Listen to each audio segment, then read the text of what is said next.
மகிமையிலிருந்து விழும்படி தள்ளினார், என்னுடைய கணத்திலிருந்து விழும்படி தள்ளினார், என்னுடைய அதிகாரத்திலிருந்து விழும்படி தள்ளினார். ஆனால் இயேசு கிறிஸ்து அத்தனையிலும் இருந்து என்னை தூக்கி எடுக்க வல்லவராக இருக்கிறார்.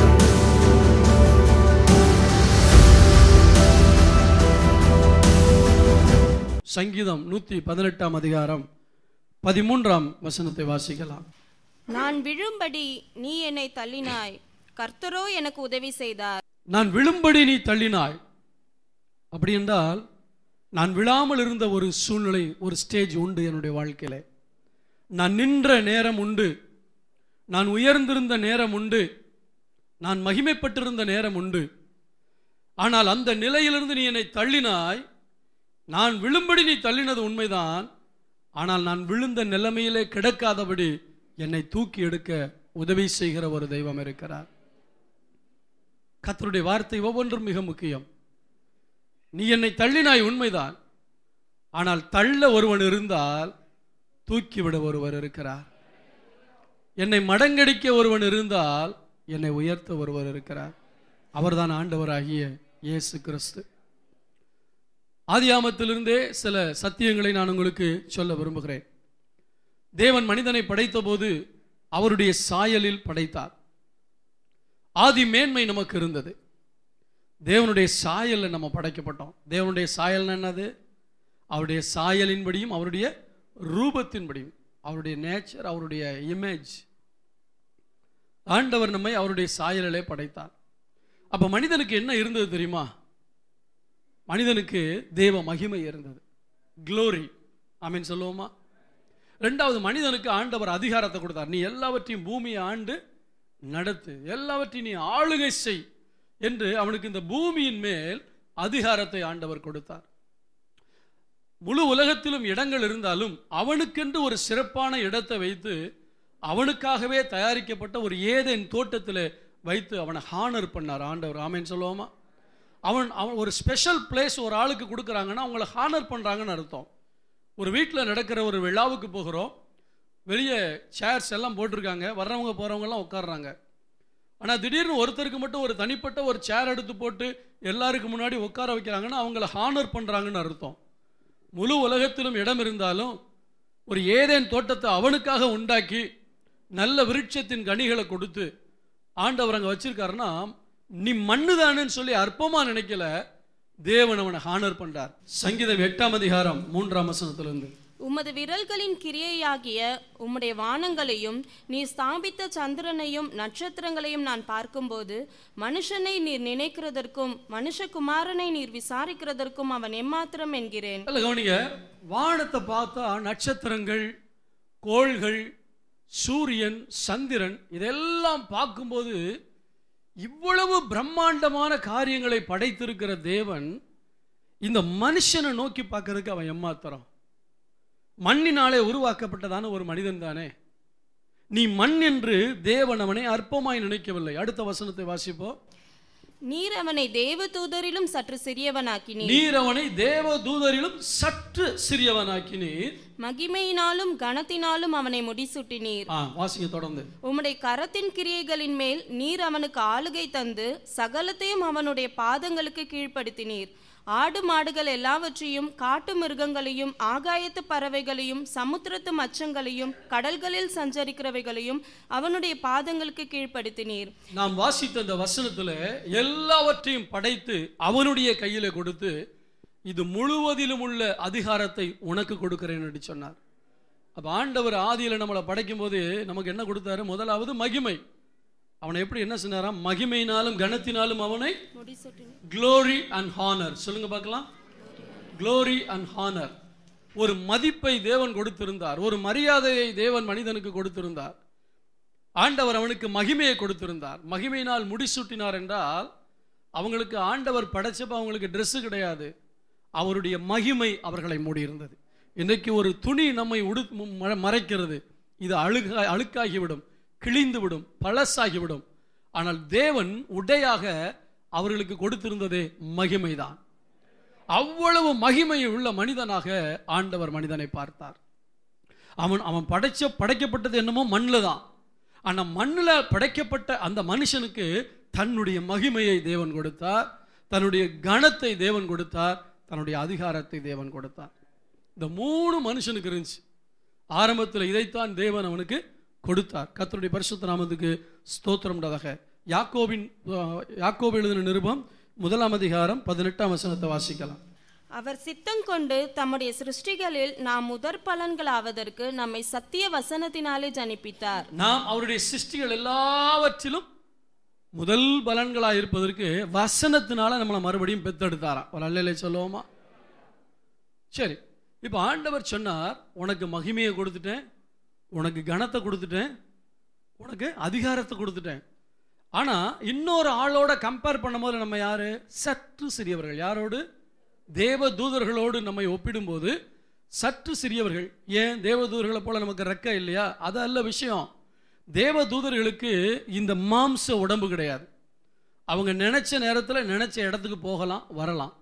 திடீர்னு பரலோகத்தில் இருப்பாங்க, அங்கேருந்து இங்கே வர்றதுக்கு ஃப்ளைட் பிடிக்கணுங்கிற அவசியம் இல்லை. ஏன்னா அது ஒரு சரீரம் கிடையாது.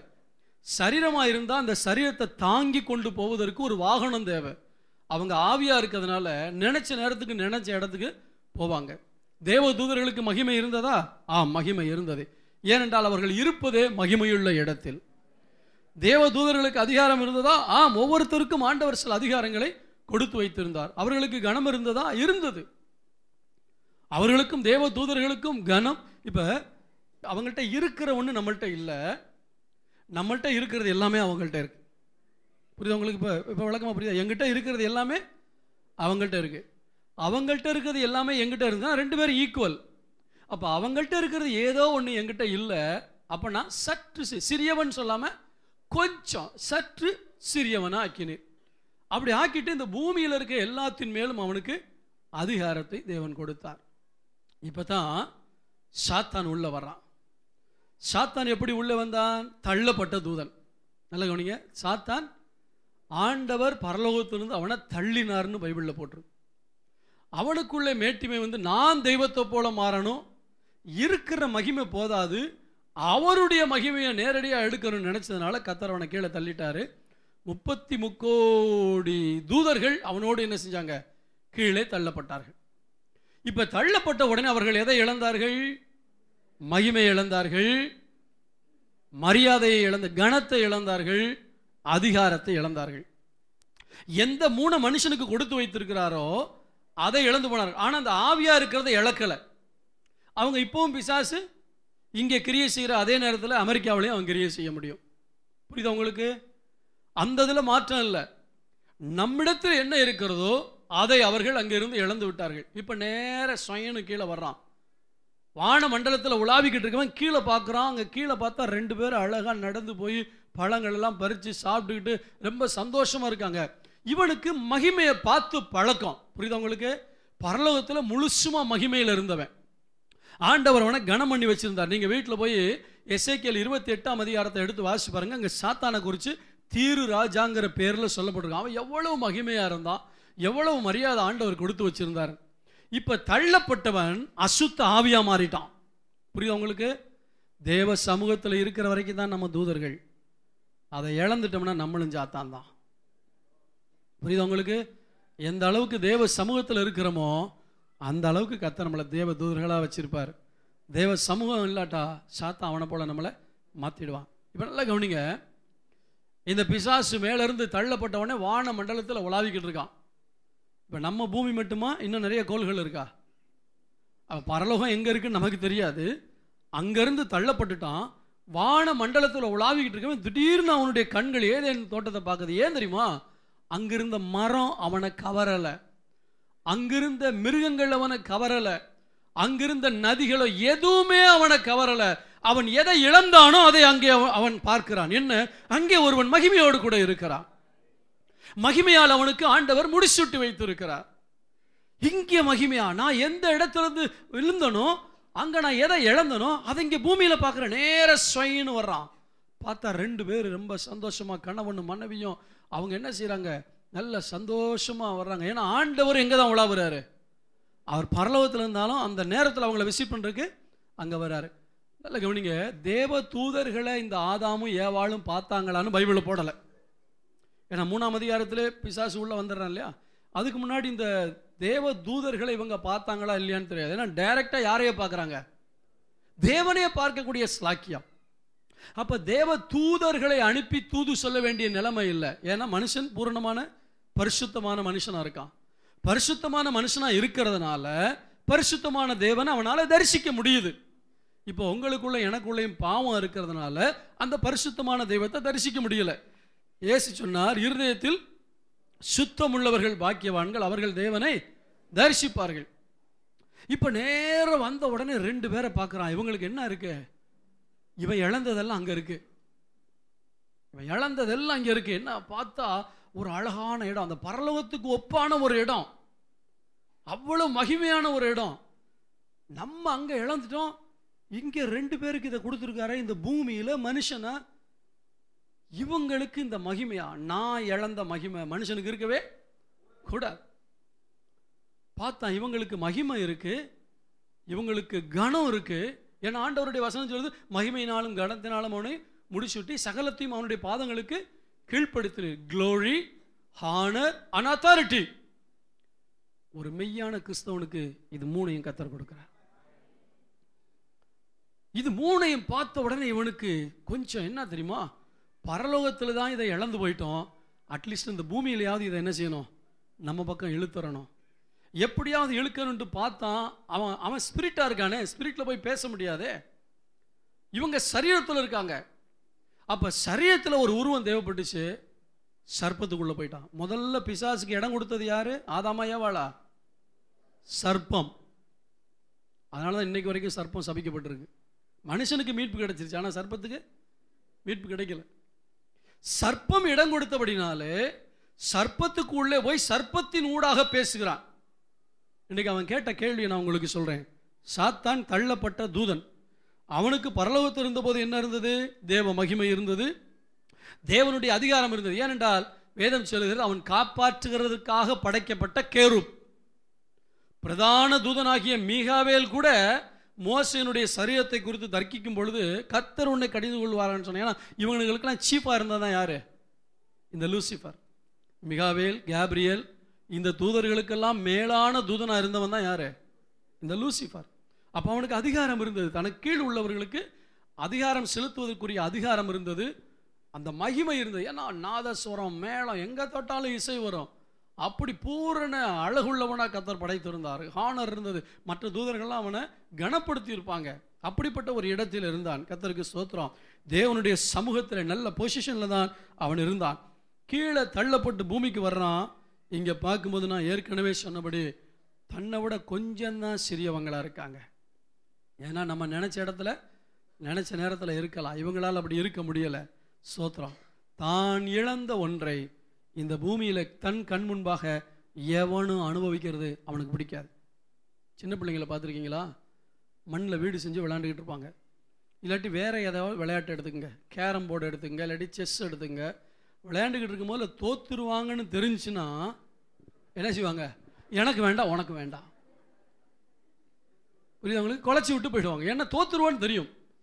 இவன் தோற்கடிக்கப்பட்டவன். அவன் எனக்கு வேண்டாம் உனக்கு வேண்டான்னு விளையாட வரல, உனக்குள்ளதை நான் எடுக்கணும். பரலோகத்தில் தான் நான் அதை இழந்தேன், இந்த பூமியிலேயாவது நான் அதை எடுக்கணும். அவன் எடுக்கவே முடியாது, வேற விஷயம். ஆனால் கெடுக்கணும்ட்டு வந்திருக்கான். உங்கள் மகிமையை அவன் ஒரு நாளும் அவனுக்குரியதாக மாற்ற முடியாது. கேட்டீங்களா? ஏன்னா பரலோகத்தினுடைய மகிமையை இழந்துட்டான். இந்த பூமியில் மகிமையை ஆண்டவர் கொடுத்திருந்தார். நல்ல கவனிங்க. இயேசு கிறிஸ்து வந்து சோதிக்கும் பொழுது என்ன சொன்னா? இந்த உலகத்தினுடைய சகல மகிமையும் பாருங்க. இதெல்லாம் யாருக்கு ஒப்பு கொடுக்கப்பட்டிருக்கு?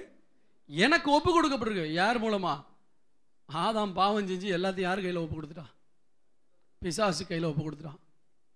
சரி, அந்த காரியத்துக்கு நம்ம பின்னாடி வருவோம். இப்போ பார்த்த உடனே இந்த சர்ப்பம் போய் சில கேள்விகளை கேட்குது.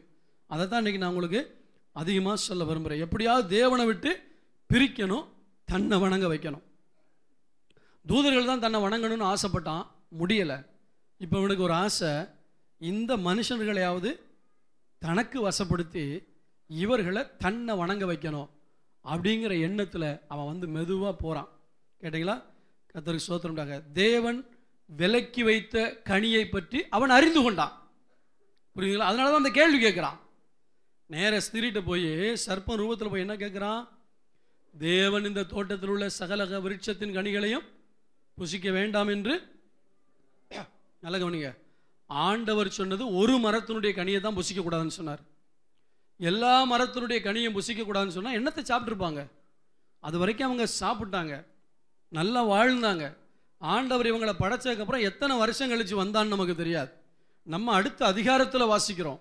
ஆனால் வருடங்கள், எத்தனை வருடங்கள், எத்தனை காரியங்கள் நமக்கு தெரியாது.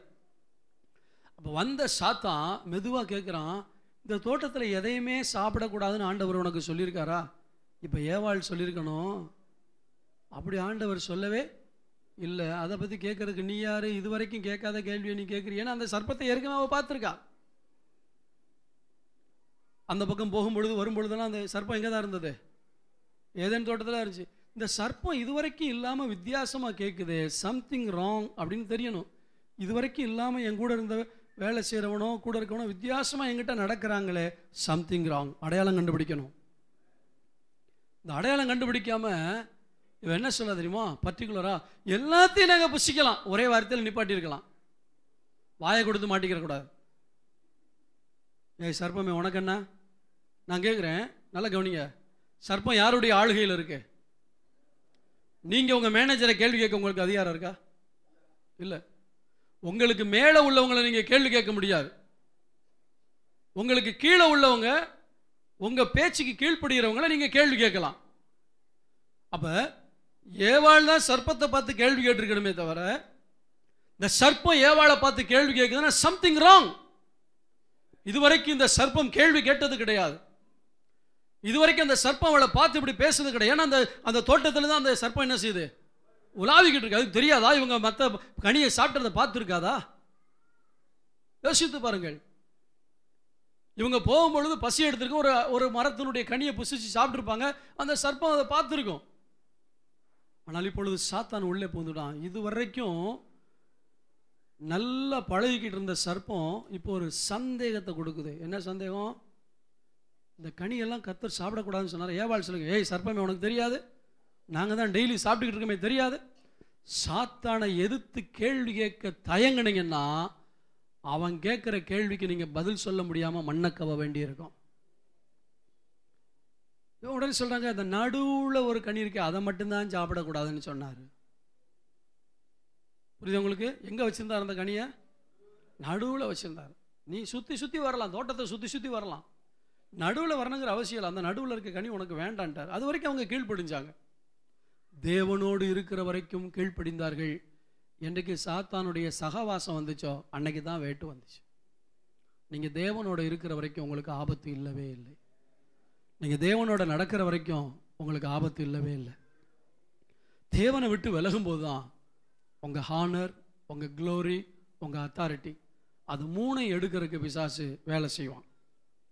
நாம் அனுபவிப்பதற்கு சகல நன்மைகளையும் சம்பூர்ணமாக கொடுக்குற தெய்வம் எல்லாத்தையும் கொடுத்து வச்சுருந்தார்.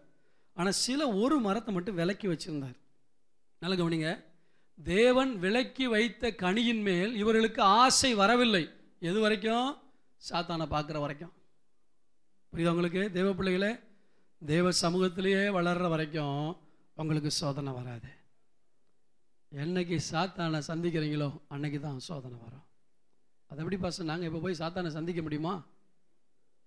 சாத்தானை சந்திக்க முடியுமா? அவன் யார் ரூபத்தில் எப்படி வருவான்னு நமக்கு தெரியாது. இப்போ ஆண்டவர் ஒரு மரத்தின் கனியை விலக்கி வச்சாரு. இப்போ தான் அந்த சர்ப்பம் சொல்லுது, அங்கே தான் விஷயம் இருக்கு. அந்த கனியை சாப்பிட்டா இதுவரைக்கும் நீ சாப்பிட்டதில்ல இல்லாத டேஸ்ட் அதில் இருக்கு. பெரிய டேஸ்டாக இருந்தாலும் அது நமக்கு தேவையில்லை. ஆண்டவர் இன்னைக்கு நமக்கு நிறைய காரியங்களை விலக்கி வச்சிருக்கார். பவுல் சொல்றார், எல்லாவற்றையும் அனுபவிக்க எனக்கு அதிகாரம் உண்டு, எல்லாம் எனக்கு தகுதியாயிராது. இது கிடையாது. நான் யார்? கர்த்தருடைய பிள்ளை. நான் யார்? தேவ மகிமையால் மூடப்பட்டிருக்கவன். நான் யார்? தேவனுடைய அதிகாரத்தை பெற்றவன். நான் யார்? தேவன் என்னை கனம் பண்ணி வைத்திருக்கிறார். எல்லாரும் செய்கிறாங்க. நான் சமீபத்தில் சொன்னேன், சாத்தானுடைய தந்திரங்கள்ல 3. முதல்ல என்ன தெரியுமா செய்வான்? யார் யோக்கியம்? ஏன்னா யாருமே தப்பு செய்யல, நான் மட்டும்தான் தப்பு செய்யறேன்னா, இதுதான் அவனுடைய தந்திரங்களில் முதல் தந்திரம். ரெண்டாவது, யாருமே செய்யாததையா நான் செய்கிறேன். புரியுது உங்களுக்கு? யாருமே செய்யாததையா நான் செய்கிறேன். மூணாவது, அதெல்லாம் ஆண்டவர் வெறுப்பாருங்கிறதெல்லாம் சும்மா, ஆண்டவர் அன்புள்ளவர், இப்படி சொல்லி தான் கவுக்குறான். சரி, தேவன் நமக்கு டிவி, சினிமா, இந்த இன்டர்நெட்டில் வரக்கூடிய அசிங்கமான காரியங்கள் மற்றும் குடி, வெறி, சிகரெட்டு, புகையில, பாக்கு, வெத்தலை, இதெல்லாம் உங்களுக்காக கொடுத்துருக்காரா? விலக்கி வச்சிருக்காரா? விலக்கி வச்சிருக்க. அது உலக மனுஷன், பாவிகள். நீ தேவ மகிமையை பெற்ற ஒரு தேவ மனுஷன், தேவனுடைய மகிமையை பெற்ற தேவ மனுஷி. அது உனக்கு தகுதி இல்லை, அது உனக்கு அழகு இல்லை. ஏன்னா நீ வித்தியாசமா தேவனால் படைக்கப்பட்டவன், தேவனுடைய சமூகத்தில் இருக்கிறவன், தேவனுக்காக அவருக்காகவே பிரத்யேகமாக பிரித்தெடுக்கப்பட்டவன். தேவன் விலக்கி வைத்தவற்றின் மேல் கவனத்தை செலுத்த வைப்பதுதான் சாத்தானுடைய திட்டம். எவ்வளவோ கனி இருந்தாலும் அதன் மேல ஆசை வர வச்சுட்டானே. இப்பதான் பார்க்கிறா, பார்வைக்கு அட்ராக்ஷன், புசிப்புக்கு டேஸ்ட். Attraction and taste. சாத்தானுடைய தந்திரங்கள்ல 2, அட்ராக்ஷன் அண்ட் டேஸ்ட். கொஞ்சம் ஒரு பெக்கு குடிச்சு பாருங்க பிரதர், டேஸ்ட் இழுத்துரும். ஒரு தம் அப்படி இழுத்து பாருங்க பிரதர். ஏன்னா நாங்கெல்லாம் அப்படிதான் போய் மாட்டிக்கிட்டோம். ஒரு பெக்குன்னு போய் தான் குடிக்காம இரவுல என்னால் சாப்பிட முடியாதுங்கிற நிலைமைக்கு நான் வந்தேன். சிகரெட்டு இல்லாமல் என்னால் வாழவே முடியாது. நான் சினிஃபீல்டில் அங்கங்கே அப்படி போய்கிட்டு இருக்கும் பொழுது என்னுடைய நண்பர் ஒருவர் இருந்தார், மூர்த்தின்னு, கவிதையெல்லாம் எழுதுவார், டைரக்டர் ஆகணும்னு ஆசைப்பட்டார். கேட்டிங்களா? இப்படி ஒவ்வொருத்தரும் ஒரு ஆசையில் தானே ஊரை விட்டு வர்றோம். அப்படி வரும்பொழுது அவர் சொன்னார், அப்படியே சிகரெட்டை பிடிச்சிட்டு, என்னுடைய காதலி இல்லாமல் கூட என்னால் இருக்க முடியும், இந்த சிகரெட் இல்லாமல் என்னால் இருக்க முடியாது. ஏன் தெரியுமா? அந்த அளவுக்கு அது என்ன செய்யுது? இழுத்து வச்சுக்கிருச்சு. தேவன் விளக்கினது அது டேஸ்ட் அல்ல. நீ எதை அனுபவிக்க வேண்டியமோ, அதை அனுபவிக்க வேண்டுமோ, அதை உனக்கு கர்த்தர் கையெழுத்து இருக்கிறார். எதை அனுபவிக்க வேண்டாமோ அதை விலக்கி வைத்திருக்கிறார். விளக்கப்பட்டதின் மேல் கவனத்தை வைக்க வேண்டாம். இதை கொஞ்சம் சாப்பிட்டு பாருங்க, டேஸ்ட். வியாபாரம் பண்ணுறவன் என்ன தெரியுமா செய்வான்? முதல்ல முன் ருசிக்கு, 4 டேஸ்ட்டுக்கு கொஞ்சம் கொடுத்து, சார் கொஞ்சம் சாப்பிட்டு பாருங்க அப்படிமா. கேட்டிங்களா? நான் ஒரு தடவை மையமாக ஒருத்தனை பிடிச்சேன், பாரிஸ் கார்னரில். பலாப்பழம் வாங்க போனேன். பலாப்பழம் வாங்க போனால் அவன் சாப்பிட கொடுக்குற அந்த பழம் கொடுக்குறான் பார்த்தீங்களா, அப்படி சாப்பிட்டு பார்த்தா தேன் மாதிரி இருக்கு. அவன் கொடுக்குறது வீட்டில் வாங்கி சாப்பிட்டா சப்புன்னு இருக்கு. அடுத்த தடவை வேணும்னே அவன்கிட்ட போனேன். அவன் எடுத்து, சார் சாப்பிட்டு பாருங்க சார் கொடுத்தான். கொடுத்த உடனே நான் சொன்னேன், இது இருக்கட்டும், இந்த பழத்தை 2 நீ சாப்பிட்டு பாரு அப்படின்னு. இல்லை சார் அப்படின்னா, உள்ளே பார்த்தா நல்ல பழத்தை உள்ளே வச்சுருக்கான். அந்த நல்ல பழத்தினுடைய ஒன்றை காமிச்சு கெட்டதெல்லாம் நம்மள்கிட்ட தள்ளிக்கிட்டு இருக்கான். பிசாசு அப்படி தான் காட்டும்போது டேஸ்ட்டாக காட்டுவான், அதுக்கப்புறம் உள்ளே போய் மாட்டிக்கிடுவேன். Attraction and taste. பிள்ளைகள் ரொம்ப கவனமாக இருக்கணும். இந்த காலத்தில் இன்டர்நெட் என்ன பண்ணுது? அட்ராக்ட் பண்ணுது, உன்னை கவர்ந்து இழுக்குது. சகோதரிகள் எல்லாரும் நல்லா கவனிங்க. சாத்தானுடைய மிக முக்கியமான வேலை, தேவன் எதை உனக்கு வேண்டாம் என்று விலக்கி வைக்கிறாரோ அதை எப்படியாவது நீ அனுபவிக்க வேண்டும் என்பதற்காக உன்னை ஃபோர்ஸ் பண்ணுவான். புசிப்புக்கு இன்பம். அவன் சொல்றான், நல்லா கவனிங்க, இது ரொம்ப முக்கியமானது, ரொம்ப முக்கியமான ஒரு காரியத்தை. சாத்தானுடைய பொய் என்னது? முதல்ல 4ஆம் வசனத்தை ஆதியாகமம் 3:4 வாசிங்க. அப்பொழுது சர்ப்பம் ஸ்திரீயை நோக்கி, நீங்கள் சாகவே சாவதில்லை, நீங்கள் இதை புசிக்கும் நாளிலே உங்கள் கண்கள் திறக்கப்படும். முதல்ல என்ன சொல்ல? நீங்கள் சாகவே. ஆண்டவர் என்ன சொன்னார்? இது புசிக்கும் நாளில் நீ சாகவே. கர்த்தர் சொன்னார், நீ புசிக்கும் நாளில் இதை செத்துருவேன்ட்டு. ஆனா நீங்கள் சாகவே சாவதில்லைன்னு சொல்லிட்டேன். நல்லா கவனிங்க. புசிச்ச உடனே செத்தானா? இல்ல. ஆனா எப்ப செத்தான்? ஆதாம் எத்தனை வருஷம் வாழ்ந்தான்? 900. அத்தனை வருஷம் கழிச்சு செத்தானா சேகலையா? செத்தான். அப்ப அந்த பழத்தை பறிச்சதுனாலதான் மரணம் பிரவேசித்தது. பழத்தை சாப்பிட்டதுனால. சொன்ன உடனே நடக்கல. நீங்க ஒரு தப்பு பண்ணா உடனே தண்டனை கிடைக்காது. ஆனா தப்புல நிலைச்சு நிற்கும் போது கண்டிப்பா தண்டனை. என்ன? பாவத்தின் சம்பளம் மரணம். சொன்ன உடனே நடக்கல. இங்க சாகவே சாவதில்லைன்னு சொல்லிட்டான். ஏன்னா ஆண்டவர் உடனே அடிக்க மாட்டார். அடிப்பேன்னு சொல்லுவாரு, சொன்னாலும் அடிக்க மாட்டார். ஏன் தெரியுமா? எப்படியாவது திருந்தணுங்கிறதுக்காக. ஆனா இந்த நம்பாம உள்ள இறங்கினா பார்த்தீங்களா, ஆதாமும் ஏவாளும் மரணம் பிரவேசித்து விட்டது. முதல் போய் சாகவே சாப்பிட்டு. இப்ப நல்லா கவனிங்க. ரெண்டாவது சொல்றான், இதை புசிக்கும் நாளில் உங்கள் கண்கள் திறக்கப்படும். என்ன கண்ணு திறக்கப்பட்டுச்சு? தங்களுடைய நிர்வாணத்தை பார்க்கக்கூடிய கண்ணு தான் திறந்துச்சே தவிர தேவனை பார்க்கக்கூடிய கண்கள் அடைக்கப்பட்டது. புரியுதா உங்களுக்கு? பாவம் செய்யும் பொழுது அசிங்கத்தை பார்க்கத்தான் கண்ணு திறக்கும், ஆண்டவரை பார்க்கிற பார்வை போயிடும். எத்தனை பேருக்கு புரியுது? நீ தேவன் விளக்கினவைகளை பார்க்கும்படி உன் கண்களை பிசாசு திறப்பான். எதை பார்க்கணுமோ அதை பார்க்கணும், பார்க்கக்கூடாதுக்கு உன் கண் குருடாகவே இருக்கட்டும். உன் கண்ணு திறக்கப்படணும்னா கத்தரை பார்க்க முடியல, ஏன்னா ஓடி ஒளிஞ்சிட்டான். அது வரைக்கும் கத்தரை பார்த்தான், கத்தரை பார்க்கக்கூடிய கண் இருந்தது. இப்போ அவனால் கத்தரை பார்க்க முடியல, ஓடி ஒளிஞ்சிட்டான். எதை பார்த்தான்? நிர்வாணத்தை பார்க்கிறான். ஐயோ நிர்வாணம்! ஏன்? மகிமை போயிடுச்சு. மகிமையை பறிச்சுட்டானா அவன் வந்து என்ன? எனக்கு இல்லாத மகிமை உனக்கு இருக்கக்கூடாது. மகிமையை பறிச்சுட்டான். அடுத்த ஆண்டவர் ஆதாம் ஏவாளை என்ன சொன்னார்? ஒழுங்கு அந்த இடத்த விட்டு ஓடி போயிரு. உனக்கென்று நான் தயாரித்த, உனக்கென்று நான் வைத்திருந்த அந்த மகிமையான இடம், உன்னை ஹானர் படுத்தி வைத்திருந்தேனே, அந்த ஹானரும் போயிடுச்சு. முள்ளுகளை பிறப்பித்தது. மூன்றாவது, இன்னைக்கு சிங்கம், புலி, கரடி அத்தனை மனுஷனை விரட்டிக்கிட்டு இருக்கு. ஏன்? ஒன்னால தான்டா நாங்கள் இந்த நிலைமையில் இருக்கோம். நீ பாவம் செஞ்சதுனால தானே நாங்கள் இப்படி இருக்கோம். முதல்ல எல்லாமே வெஜிடேரியனாக தெரிஞ்சு. நம்முடைய பூர்வீகம் என்னது? பாவத்துக்கு அப்புறம் தான் நான் வெஜிடேரியனாக மாறுறோம். இன்றைக்கி நான் வெஜிடேரியன் சாப்பிட்றவங்களை குறித்து ஒரு ஆய்வு சொல்கிறாங்க. யார் அதிகமாக நான் வெஜிடேரியன் சாப்பிட்றாங்களோ அவங்களுக்கு மாம்சத்தில் அந்த உணர்ச்சிகள் அதிகமாகுமா. மாம்சத்தை தூண்டக்கூடிய காரியங்கள் அந்த மாம்சத்தில் தான் இருக்குது. ஆனால் ஆண்டவர் ஒரிஜினல் நமக்கு கொடுத்தது என்னது? வெஜிடேரியன். சிங்கம், புலி எல்லாமே எப்படி தான் இருந்துச்சு? வெஜிடேரியனாக தான் இருந்துச்சு. மனுஷனுடைய பாவத்தினால தான் அதுங்க இன்றைக்கி காட்டுக்குள்ளே அலையுது. ஏன் தெரியுமா? ஒன்றை மட்டும் துரத்தலை, ஏதேன் தோட்டத்துமே இல்லாமல் பண்ணிட்டார். நாங்கள் ஏதேன் தோட்டத்தில் எவ்வளோ நிம்மதியாக இருந்தோம். இப்போ நீ வந்து இப்படி எங்களை அலைய விட்டுட்டிய. இன்னைக்கு மனுஷனை கடிக்க வருது. ஏன்? அதிகாரத்தை இழந்துட்டான். பிசாசு ஒரே காரியம்தான் செய்ய சொன்னான். என்னது? அந்த பழத்தை சாப்பிடு. பழத்தை சாப்பிட்ட உடனே இவங்களுடைய மகிமை போயிடுச்சு. ஏன்? அவங்க நிர்வாணிகள் என்று காண்கிறார்கள். மகிமை போயிடுச்சு. இப்போ ஆண்டவர் கூப்பிட்டு, ஏன் செஞ்ச? தெரியாமல் செஞ்சுட்டு ஆண்டவரே. சொல்ல மனசு வரல. நீ கொடுத்த ஸ்திரீ தான், அவள் என்ன கோவப்படுத்தினால தான் நான் கோவப்பட்டேன். நம்ம கதை தானே. நம்ம குறைய நம்ம ஒத்துக்கிற மாட்டோம். அவள் என்ன செஞ்சா, அதனால தான் நான் அப்படி பண்ணேன். அடுத்த ஸ்திரீயை பார்த்துக்க, நீ ஏன் அப்படி பண்ண? இந்த சர்ப்பம் என்னை வஞ்சிச்சது. சர்ப்பத்தை பார்த்தாரு. நீ ஏன் பண்ண? சாத்தான் என்னை வஞ்சிதான் சொன்ன. சர்ப்பமும் சாத்தானும் ஒன்றா கூட்டி சேர்ந்துட்டாங்க. இப்போ சாபங்களை கொடுத்துட்டாரு. அதை பற்றி கவலை இல்லை. நான் முக்கியமாக சொல்ல வர்றது, உங்கள் கண்கள் திறக்கப்பட்டு, வாசிங்க, நீங்கள் இதை புசிக்கும் நாளிலே உங்கள் கண்கள் திறக்கப்படும் என்றும் நீங்கள் நன்மை தீமை அறிந்து தேவர்களை போல் இருப்பீர்கள் என்றும். என்ன ஒரு புது வார்த்தை இருக்கு? தேவர்களை போல. யாரை போல? தேவர்களை போல. தேவர்களை போல இருப்பீங்கன்னு சொல்லி. யார் அந்த தேவர்கள்? நல்ல கவனிங்க.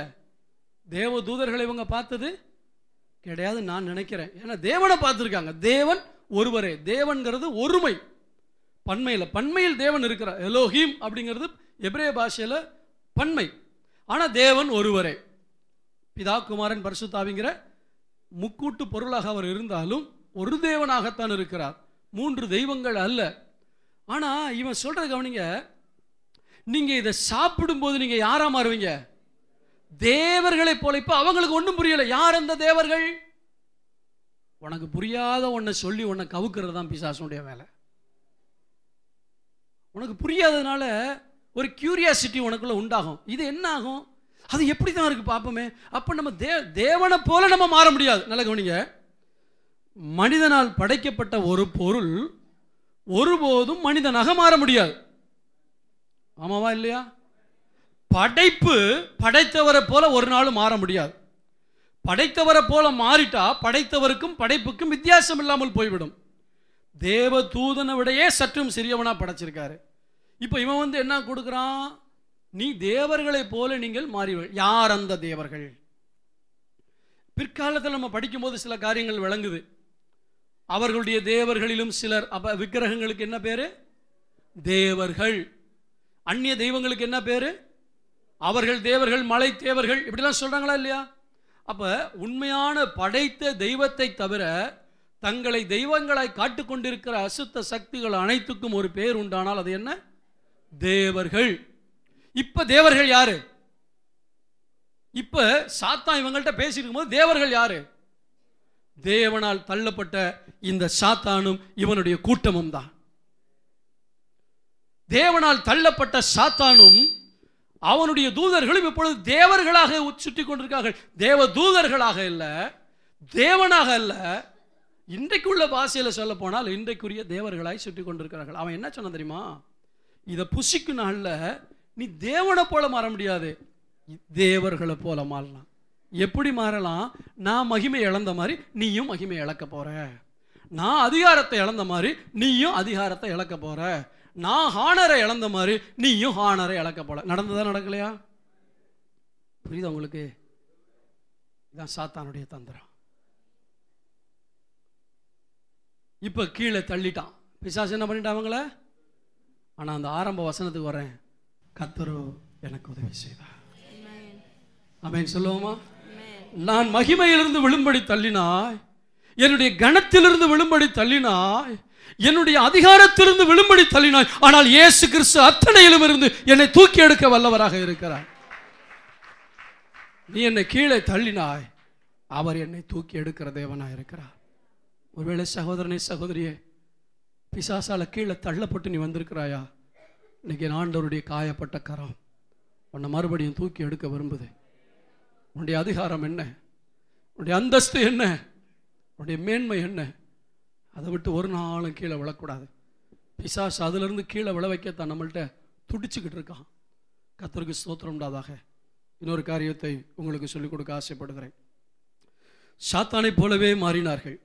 தங்களை மூடியிருந்த மகிமையை இழந்து போயிட்டாங்க. தங்களுக்கு இருந்த அதிகாரத்தை இன்னைக்கு மிருகங்கள்லாம் கீழ்ப்படிய மாட்டேங்குது. யாரும் மனுஷனை கீழ்ப்படிய மாட்டேங்கிறான். பிள்ளைகள் கீழ்ப்படிய மாட்டேங்கிறாங்க. கீழ்ப்படியாமை உள்ளே பிரவேசித்து விட்டது. தன்னுடைய அதிகாரத்தை அவன் இழந்து விட்டான், தன்னுடைய அந்தஸ்தை இழந்து விட்டான், எல்லாம் போயிட்டான். சாத்தானுக்கு என்ன லாபம் கிடைச்சு தெரியுமா? இந்த பூமியில் உள்ள அத்தனையும் மேலும் அதிகாரம் யார் கைக்கு மாறிடுச்சு? அவன் கைக்கு மாறிடுச்சு. இப்ப வஞ்சித்து உனக்கு நல்லது நடக்கும்னு சொல்லி உங்ககிட்ட இருந்த நல்லதையும் எடுக்கிறதான் பிசாஸ். அவனுடைய தந்திரங்கள் என்ன தெரியுமா? உனக்கு நல்லது நடக்க போறது மாதிரி ஆலோசனை கொடுத்து கடைசியில் உங்ககிட்ட இருக்க நல்லதை அவன் பறிச்சுக்குவான். நீ நிர்வாணியாக இருப்பாய். நிர்வாணியாக இருந்தவங்க திரும்ப ஆண்டவர் வழக்கம் போல வர்றார். நல்ல கவனிங்க, நல்ல கவனிங்க. இப்ப ஆண்டவருக்கு இந்த பழத்தை பறிச்சு சாப்பிடும் போதுல ஆண்டவருக்கு தெரியுமா தெரியாதா? தெரியும். சர்ப்பம் உள்ளே நுழையும் போது, சாத்தான் சர்ப்பத்துக்குள் நுழையும் போது ஆண்டவருக்கு தெரியுமா தெரியாதா? ஏன் தடுக்கல? தேவன் கட்டளைகளை கொடுத்த பின்பு ஒவ்வொரு முறையும் வந்துட்டு இதை செய்யாதா இதை செய்யாதுன்னு சொல்ல மாட்டாரு. ஏற்கனவே உனக்கு அறிவை கொடுத்துட்டார். சில சொல்லுவாங்க கர்த்தருக்கு இதுக்கு பிரியமில்லாட்டா கர்த்தர் வந்து தடுக்கட்டுமே. வேதத்தில் எழுதி கொடுத்து விட்டார். எது சரி எது தவறு என்று எழுதி கொடுத்து விட்டார். இதுக்கு நீ கீழ்ப்படியாம நேரில் வந்து சொல்லட்டுன்னா சொல்ல மாட்டார். ஆபிரகாம் ஆகார கல்யாணம் முடிச்சு பிள்ளை பெறதுக்காக போகும்போது, டே படுவா, நான் உனக்கு ஆகார் மூலமா தான், நான் உனக்கு சாரா மூலமா தான் பிள்ளை கொடுக்க நினைச்சிருக்கேன், ஏன் போற போ அப்படின்னு சொல்லியிருக்கலாம். சொல்லலையே. ஏன் தெரியுமா? உனக்கு ஏற்கனவே சொல்லிட்டேன். நீ திமிர் எடுத்து போனீங்கன்னா அதனுடைய அனுபவம், அதனுடைய வேதனை அனுபவம் இன்னைக்கு வரைக்கும் குண்டு வெடிக்குது. தடுக்கல. பத்சேபாளிடத்திலே தாவீது போகும்பொழுது கர்த்தருக்கு தெரியுமா தெரியாதா? தெரியும். நம்ம தவறு செய்ய போகும்பொழுது கர்த்தருக்கு தெரியும், தடுக்க மாட்டார். ஏன்னா உனக்கு தப்புன்னு தெரிஞ்சுதான் தப்பு பண்ற, நான் தடுக்க மாட்டேன். அதனுடைய விளைவை பின்னாடி அனுபவி. நான் தடுக்க மாட்டேன், ஏன்னா உனக்கு ஏற்கனவே சொல்லிட்டேன். தெய்வ பிள்ளைகளை நடுக்கத்தோடு சொல்றேன், உங்க மனசாட்சியில் எது தப்புன்னு தெரியுதோ தயவுசெய்து அதை வெளியே வாங்க. அதை ஆர்கியூ பண்ணாதீங்க, அதை சரியாக்கணும்னு முயற்சி பண்ணாதீங்க. சரின்னு சொல்லி நீங்க ஆர்கியூ பண்ணிக்கிட்டு இருக்காதீங்க. கர்த்தர் மனசாட்சியில பிரமாணங்களை எழுதி வைத்திருக்கிறார். பைபிள் அப்படித்தான் சொல்லுது. அவருடைய இருதயத்தில் அவர் எழுதி வைத்திருக்கிறாராம். ரோமருக்கு எழுதுற நிருபத்தை படிச்சு பாருங்க. பிரமாணங்களை எங்க எழுதியிருக்காரு? இருதயத்தில் எழுதியிருக்காரு. அந்த மனசாட்சிக்கு தெரியும் எது நல்லது எது கெட்டதுன்னு சொல்லி. சோதர கடைசியில சாத்தான் அதிகாரம் முழுவதையும் அவன் தன்னிடமாக எடுத்துக்கொண்டான். கர்த்தருக்கு ஸ்தோத்திரம் உண்டாக. நல்ல கவனிங்க. ஒரு 2 ராஜாக்கள் இருக்கிறார்கள். ஒரு ராஜா இன்னொரு தேசத்துல போய் சண்டை போட போறான்னு வச்சுங்க. சண்டை போட போன உடனே ஒருத்தன் ஜெயிச்சிட்டான்னா இவன் செய்யற வேலை என்ன? அந்த ராஜாவுடைய தலையில இருக்கிற கிரீடத்தை எடுப்பான். அந்த கிரீடம் இல்லாத ஒரு ராஜாவை நீங்க கற்பனை பண்ணி பாருங்க, பார்க்க முடியாது. ஏன்னா ராஜான்னு சொன்னாலே அடையாளம் என்னது? கிரீடம் தான். மனுஷனை எப்படி வச்சிருந்தார்? ராஜாவா வச்சிருந்தாரு. மகிமையினாலும் கனத்தினாலும் அவனை முடிச்சூட்டி வச்சிருந்தாரு. பிசாசு வந்த உடனே முதல்ல எடுத்தான், மகிமை எடுத்துட்டான். ராஜாக்களை பிடிச்ச உடனே அடுத்து ராஜ வஸ்திரத்தை களைஞ்சு போட்டுருவாங்க. அந்த மூடி இருந்த வஸ்திரம் போயிடுச்சு. முடிச்சு கனத்தினாலும் மகிமையினாலும் முடிசூட்டினார். அந்த அந்தஸ்து போயிடுச்சு. அந்த வஸ்திரத்தை இழந்துட்டாங்க. அடுத்து ராஜாவை என்ன பண்ணுவாங்க தெரியுமா? அடிமையாக்குவாங்க. தன்னுடைய தேசத்துல அடிமையாக்குவாங்க. பிசாசு அதான் பண்ணா, நீ இன்னிலிருந்து எனக்கு அடிமை. ஆமே. எனக்கு ஒரு வேதனை என்ன தெரியுமா? சகோதரர்கள் யாரும் தப்பா நினைக்க கூடாது. சேர்ல உட்கார்றது தப்பு கிடையாது. சேர்ல உட்காந்து ஆராதிக்கிறது தப்பு கிடையாது. நானும் உட்காந்து தான் ஆராதிக்கிறேன். பல சபைகள்ல எல்லாம் கீழே உட்கார்றதுக்கு இடம் கிடையாது, உட்காந்து ஆராதிக்கிறாங்க. ஆனா ஜீவனற்றவைகளை ஆராதிக்கிறவர்கள் நெடுஞ்சாங்கடையா கீழே விழுந்து ஆராதிக்கும் போது, அந்த ஜீவனுள்ள தேவனை ஆராதிக்கும் போது அட்லீஸ்ட் எழுந்து நின்னாவது நம்ம ஆராதிக்கலாமே. ஏன் அவன் காலில் விழ வச்சிட்டானே. தேவ தூதரை விட சற்று தான் சிறியவனாக்கினார். இன்னைக்கு அவன் தான் முதலாளி மாதிரி நெடுஞ்சாங்கடையே கீழே விழுகிறானே. நடு ரோடுன்னு கூட பார்க்காம தோப்புக்கரணை போட்டு போறானே. ஆனால் ஜீவனுள்ள தேவனை ஆராதிக்கிற நம்ம ஸ்டைலாக உட்காந்து ஒய்யாரமாக உட்காந்து கால் மேலே கால் போட்டு ஆராதிச்சுக்கிட்டு இருக்கோம். என்னை வருத்தப்படுத்துது. இன்னொரு காரியத்தை நான் உங்களுக்கு சொல்கிறேன். நீங்கள் தேவர்களை போல இருப்பீர்கள்னு சொல்லிட்டு அவனை போல மாற்றிட்டான். இயேசு என்ன செய்தார்? இயேசு என்ன செய்தார்? இயேசு எடுத்து வாசிங்கள். எபேசியர் 2ஆம் அதிகாரம் 7ஆம் வசனம். கிறிஸ்து இயேசுவுக்குள் நம்மை அவரோடு கூட எழுப்பி, கிறிஸ்து இயேசுவுக்குள் அவர் நம்மை அவரோடு கூட எழுப்பி. நல்ல கவனிங்க. இப்ப எங்க கிடக்கும்? கீழே விழுந்துட்டோம். அவன் என்ன பண்ணிட்டான்? நம்மளை தள்ளிட்டான். மகிமையிலிருந்து தள்ளிட்டான், கனத்திலிருந்து தள்ளிட்டான், அதிகாரத்திலிருந்து தள்ளிட்டான். நல்ல கவனிங்க. ரொம்ப முக்கியமான காரியத்தை உங்களுக்கு சொல்றேன். எல்லாத்திலிருந்து கீழே தள்ளிட்டான். நான் கீழே விழுந்துட்டேன்.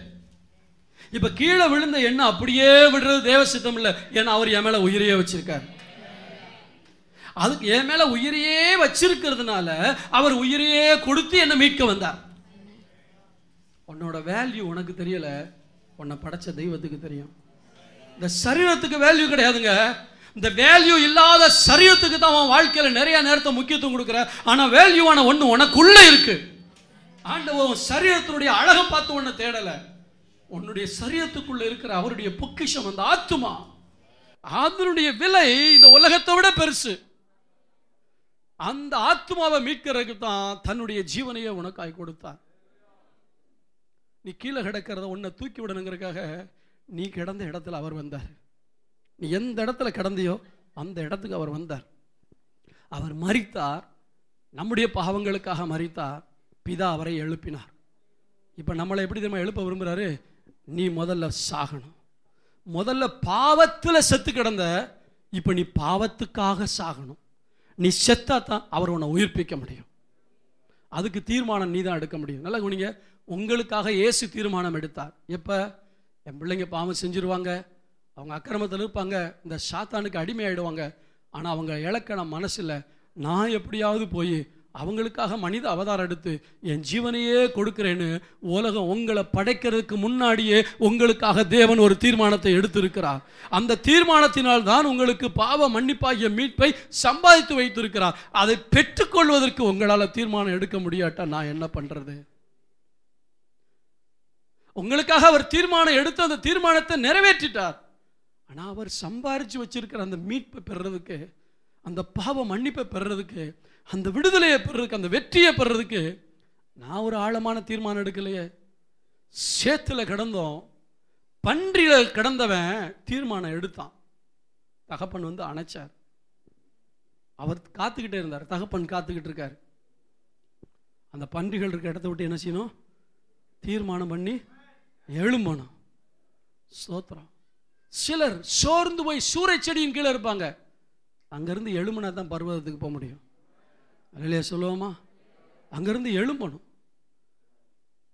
கிறிஸ்து அவரோடு கூட நம்ம எழுப்பி எங்க உட்கார வச்சாராம்? ஹலோ, நல்லா சொல்லுங்க.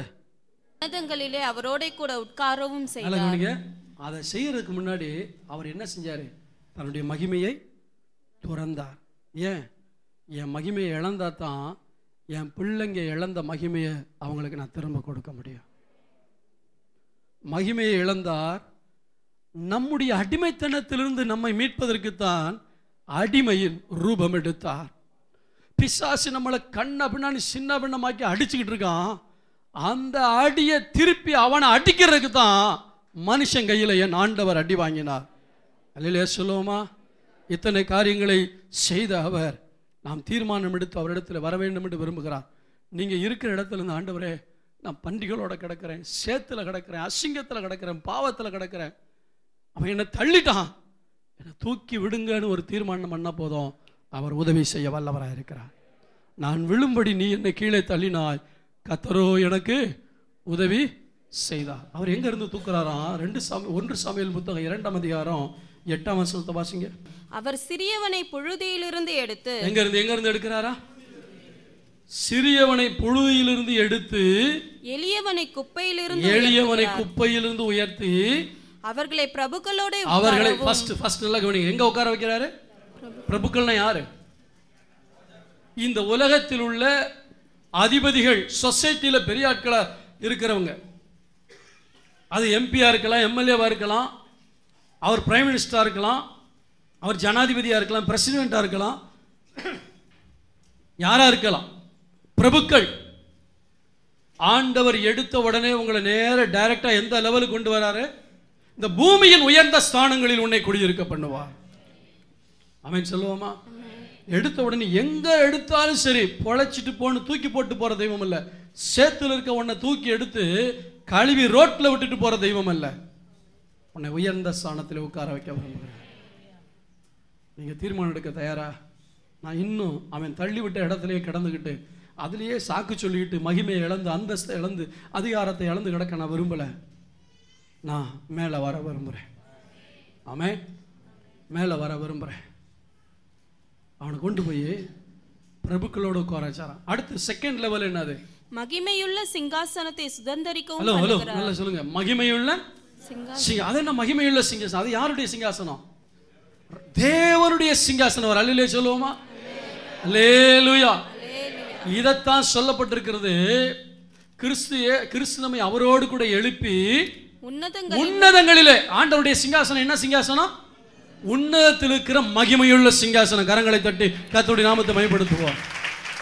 இந்த சேத்துல கிடக்கிற என்ன தூக்கி எடுத்து, நல்ல கவனிங்க, இந்த சேத்துல இருக்க என்ன தூக்கி எடுத்து சரீர பிரகாரமாக ராஜாக்கள்ங்கிற அந்தஸ்து வரைக்கும் கொண்டு போறாரு. ஆனா ஆவிக்குரிய பிரகாரமா உன்னதத்திலே அவரோடு கூட உட்கார வைக்கிறார். என்னோட ஸ்பிரிட் அவரோடு இருக்கிறது, என்னுடைய பாடி இந்த உலகத்தில் உயர்ந்த இடத்துல இருக்குது. ஆமென் சொல்லுவோமா? நல்லா கவனிங்க. சில வசனங்களை நான் உங்களுக்கு சொல்ல விரும்புகிறேன். வசனத்தை வாசிக்காட்டும் பரவாயில்ல, உங்களுக்கு தெரியும், இருந்தாலும் நான் வேகமாக சொல்லிட்டு போகிறேன். 1 பேதுரு 3:22 சரி, எபிரேயர் 12:2, 10, 12 இந்த 3 வசனங்களிலையும் இயேசு கிறிஸ்து பிதாவுடைய வலது பாரிசத்தில் இருக்கிறாராம். ஆமென் சொல்லுவோமா? நல்லா கவனிங்க. பிதா இயேசு கிறிஸ்து எங்க இருக்காரு? வலது வருஷம் என்னது? வலது பக்கம். அப்ப சிங்காசனத்தில் பிதா உட்கார்ந்து இருக்காருன்னா வல பக்கத்தில் யார் இருக்கா? ஈக்குவல். வலப்பக்கம் என்னது? ஈக்குவல். அப்ப பிதாவும் குமாரனும் பரிசுத்த ஆவியானவரும் பெரியவங்க சின்னவங்களும் கிடையாது. அவங்க யாரு? ஈக்குவல். இப்ப சேத்துல கிடந்த எண்ணெய் கொண்டு வந்து அவரோடு உட்கார வச்சுட்டாருன்னா எங்க உட்கார வச்சிருக்காரு? யோசிச்சு பாருங்க, கொஞ்சம் யோசிங்க. எங்க உட்கார வச்சிருக்காரு? உன்னதத்தில். அவர் எந்த இடத்துல அவருடைய மகிமை, அவருடைய அதிகாரம், அவருடைய அந்தஸ்து அத்தனை எனக்கு கொடுத்து விட்டார். கரங்களை தட்டி நல்ல கத்தரை உற்சாகம்.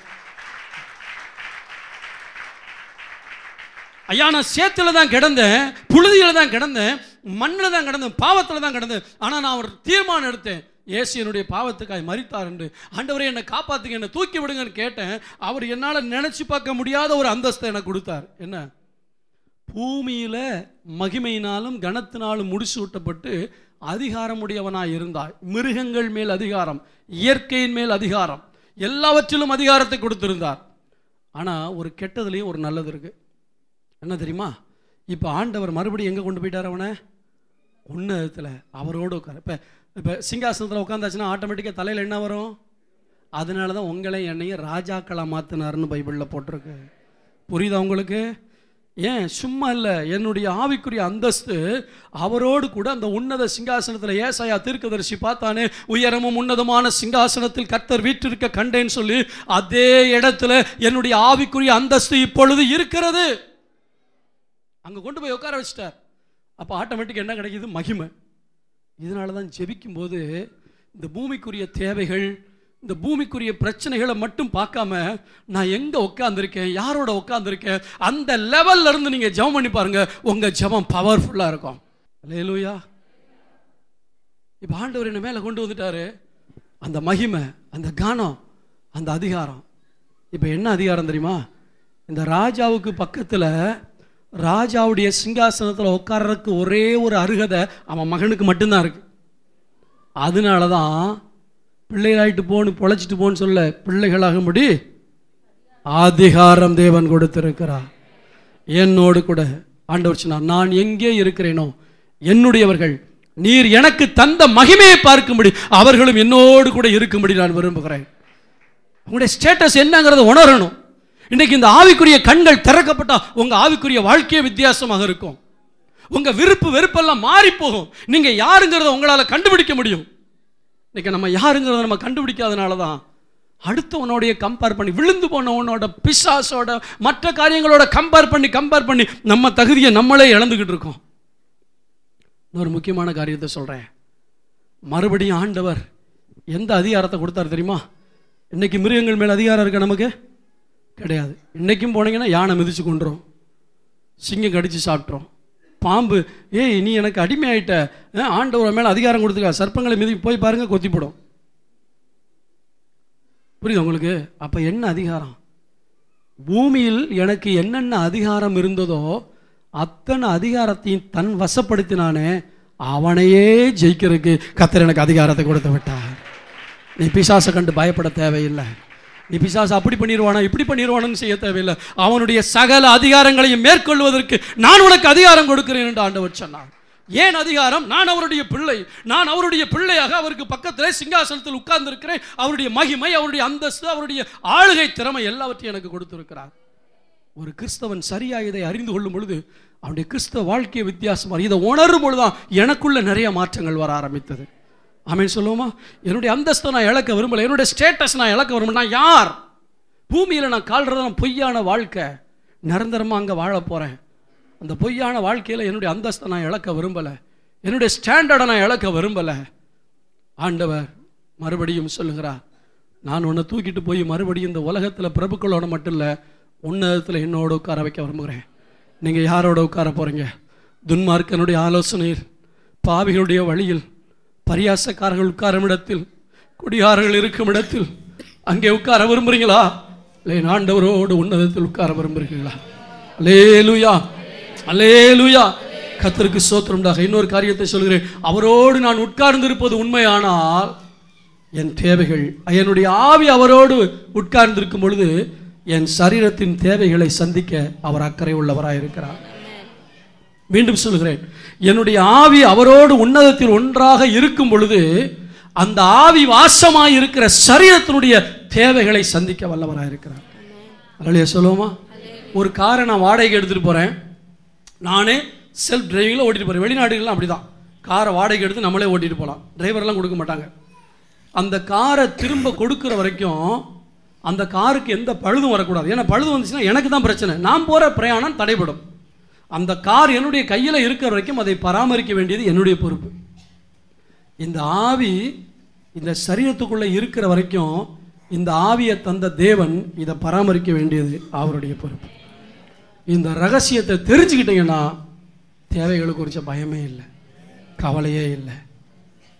என் தேவன் தம்முடைய ஐஸ்வர்யத்தின்படியே உங்கள் குறைகள் எல்லாவற்றையும் கிறிஸ்து இயேசுக்குள் அந்த மகிமையிலே அவர் டிசைட் பண்ணிடுவார். ஆமென் சொல்லுவோமா? மகிமையிலே அவர் நிறைவாக்குவார். முழங்கால் படியிடுவோமா கர்த்தருடைய சமூகத்தில்? Glory to Jesus. Hallelujah. ஒரு 5 நிமிஷம் நமக்கு வடமா முடிக்கிற டைம். இந்த 5 நிமிஷத்துல நல்ல ஆவியை நிரம்பி ஜெபிக்க விரும்புறவங்க இப்ப நல்ல ஒரு போர் வீரனை போல தயார். பிசாசே, நீ இப்படியா என்ன வஞ்சித்துட்ட? என் அந்தஸ்தை நீங்க எடுத்துட்ட, ஒரு டேஸ்ட்டை காமிச்சு, ஒரு அட்ராக்ஷனை காமிச்சு என் அந்தஸ்தை நீ இழந்து வச்சுட்டேன். சீப்போ சொல்லுங்க, தைரியம் இருக்கவங்க சொல்லுங்க, தைரியம் இருக்கவங்க சொல்லுங்க. கர்த்தரோடு இருக்கிற அவன் உங்களை ஒண்ணும் செய்ய முடியாது, உங்களால வெளியே வர முடியும். நான் விழும்படி நீ தள்ளினாய் ஆண்டவரோ, என் இயேசுவோ, என் தெய்வமோ எனக்கு உதவி செய்தார். தேவ பிள்ளையே, உதவி செய்யக்கூடிய ஒரு கரம் உன்னை நோக்கி வந்து கொண்டிருக்கிறது. உன்னை தூக்கி எடுக்கக்கூடிய ஒரு கரம் உன்னிடத்தில் வந்து கொண்டிருக்கிறது. உன்னுடைய அந்தஸ்திலிருந்து உன்னை வெளியே கொண்டு வந்து, உன்னுடைய கீழே கிடக்கிற நிலைமையிலிருந்து உன்னுடைய அந்தஸ்து உன்னை கொண்டு போகக்கூடிய ஒரு கரம் உன்னை நோக்கி வந்து கொண்டிருக்கிறது. நீ தேவனை தேடுவாயா? ஒரு தீர்மானம் எடுப்பாயா? அவர் உனக்காக இறங்கி வர தீர்மானம் எடுத்தா, நீ அவரோடு ஏறி போக தீர்மானம் எடு. அவர் இறங்கி வர தீர்மானம் எடுத்தார், மகிமையை குறைக்க தீர்மானம் எடுத்தார், ஜீவனை கொடுக்க தீர்மானம் எடுத்தார், உனக்காக அடிவாங்க தீர்மானம் எடுத்தார். நீ தீர்மானம் எடுப்பாயா? இதோ வருகிறேன் ஆண்டவரே, நான் என்னை உடைய கரத்தில் முற்றிலுமாய் ஒப்புக் கொடுக்கிறேன். ஹல்லேலூயா. பிசாசு எதையெல்லாம் என்னை விட்டு உரிந்து போட்டானோ அதை மீண்டுமாய் பெற்றுக்கொள்ள நான் வருகிறேன், நான் பெற்றுக்கொள்ள வருகிறேன் ஆண்டவரே. ஹல்லேலூயா, ஹல்லேலூயா, ஹல்லேலூயா. நல்ல அன்னை பாஷையில பேசி கர்த்தரை மகிமைப்படுத்துங்க. ஹல்லேலூயா, ஹல்லேலூயா. சொல்லுங்க, ஆண்டவரே நான் வரணும்பா, என்னுடைய ஸ்டேட்டஸ் என்னங்கிறத நான் தெரிஞ்சுக்கிட்டேன். அவர் சொன்னது தேவனை போல மாறுவேன்னு சொல்லல, தேவர்களை போல மாறுவேன்னு சொல்லி என்னை கவனிக்கிட்டான். அவளை போல என்ன மாத்திட்டானே, நான் ஆண்டவரை போல அல்லவா வாழணும். பிசாசு என்ன அவளை போல மாத்திட்டானே. நோ, இனி அங்க நான் இருக்க மாட்டேன், இனி அந்த இடத்துல நான் இருக்க மாட்டேன்.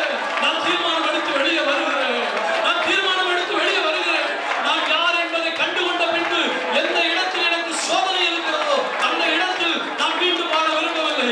நான் என்னை விட்டு ஒதுங்கிக் கொள்ள விரும்புகிறேன், அந்த இடத்தை விட்டு ஒதுங்க விரும்புகிறேன், அந்த நபரை விட்டு நான் ஒதுங்க விரும்புகிறேன். நான் உடைய கரத்தை பிடித்துக் கொள்ளுகிறேன், நான் உடைய கரத்தை பிடித்துக் கொள்ளுகிறேன் ஆண்டவரே, நான் உடைய கரத்தை பிடித்துக் கொள்ளுகிறேன் ஆண்டவரே. என்னை எடுக்கும் ஆண்டவரே, என்னை எடுத்து உம்மோடு கூட உட்கார வையும் ஆண்டவரே. ஹல்லேலூயா.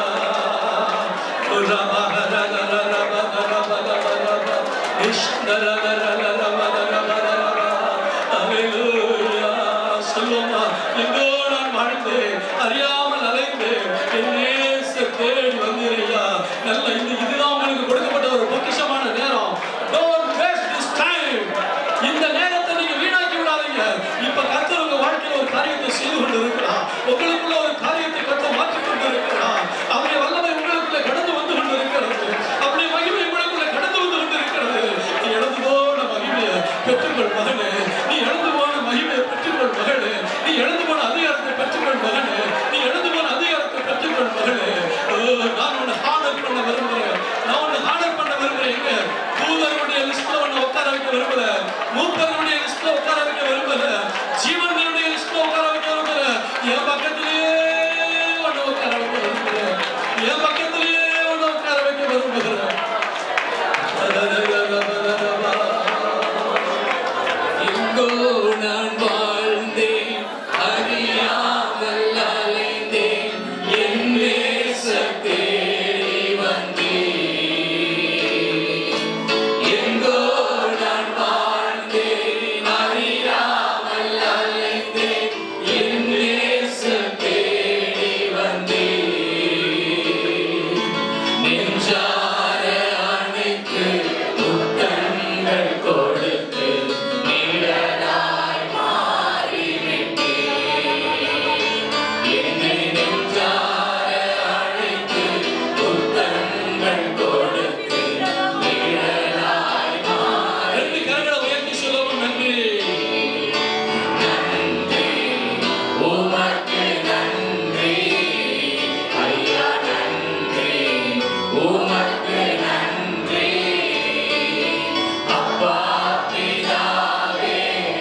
வார்த்தைகளை எங்களுக்கு கொடுத்ததற்காக ஸ்தோத்திரம்.